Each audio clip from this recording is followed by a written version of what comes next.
నమస్తే నేను Priya, welcome to SP news. పురాతన ఆలయాల అభివృద్ధికి భక్తులంతా ఏకతాటిగా ముందుకు రావాలి అని చిన్నజీఆర్ స్వామి అన్నారు. తూర్పుగోదావరి జిల్లా కోరుకొండ ప్రసిద్ధ లక్ష్మీ నరసింహస్వామి ఆలయ ప్రాంగణంలో ఉన్న పలు ఆలయాల పునర్నిర్మాణ పనులకు, కొండమెట్ల అభివృద్ధి కార్యక్రమాలకు జీఆర్ స్వామి అంకురార్పణ చేశారు.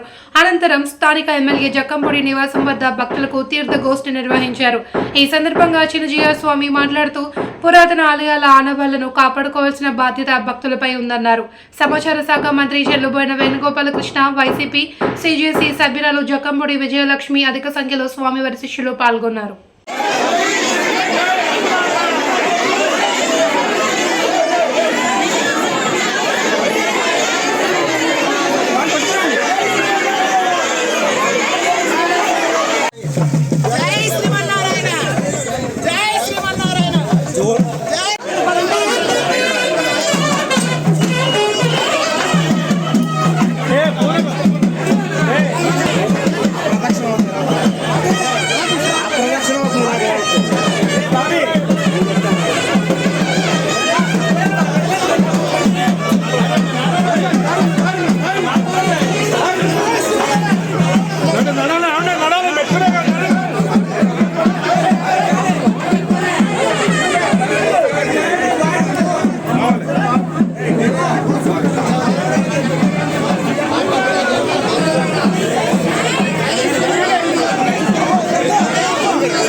ప్రతరంతదవానక్తం బలమిచ్చంతో విదదస్య ప్రేక్షాః తేభ్యో బలం పట్టం కామో హరామి భయపట్టం పుష్టిపతే దదాతు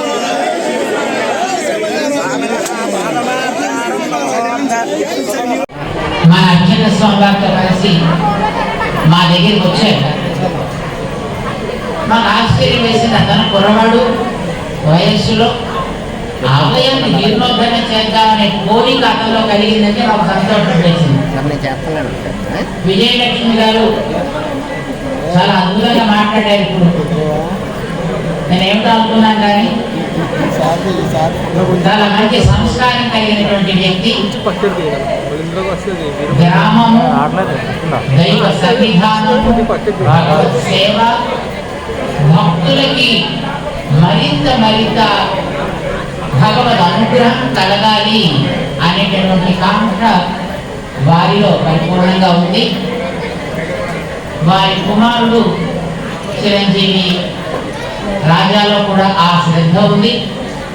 మాకు గతంలో మా భట్టర్ స్వామి గారు చెప్పారు, వీళ్ళకి దేవుడికి చుట్టూ కొండ గిరి పరిక్రమణ చేసేటటువంటి అలవాటు కూడా ఉంది. స్వామి విషయాల్లో చిన్నప్పటి నుంచి కూడా మనకు ఉత్సాహం ఉంది. బాగా సేవ జరగాలి, పెరుమాళ్ళకి కైంకర్యం చేయాలి అనేది దాన్ని దృష్టిలో పెట్టుకుని వారు మా దగ్గరికి రావడం జరిగింది. కోరుకొండ రంగనాథ స్వామి వారిని జీర్ణోద్ధరణ చేస్తాం. స్వామి సన్నిధానానికి, నరసింహస్వామి సన్నిధానానికి వెళ్ళే మెట్లని చక్కగా మళ్ళీ బాగు చేసుకుని అక్కడ ఉండేటటువంటి కాస్త చిన్న చిన్న లోపాలు ఉంటే వాటిని సవరించుకోవాలి అని మా కోరిక ఉంది అని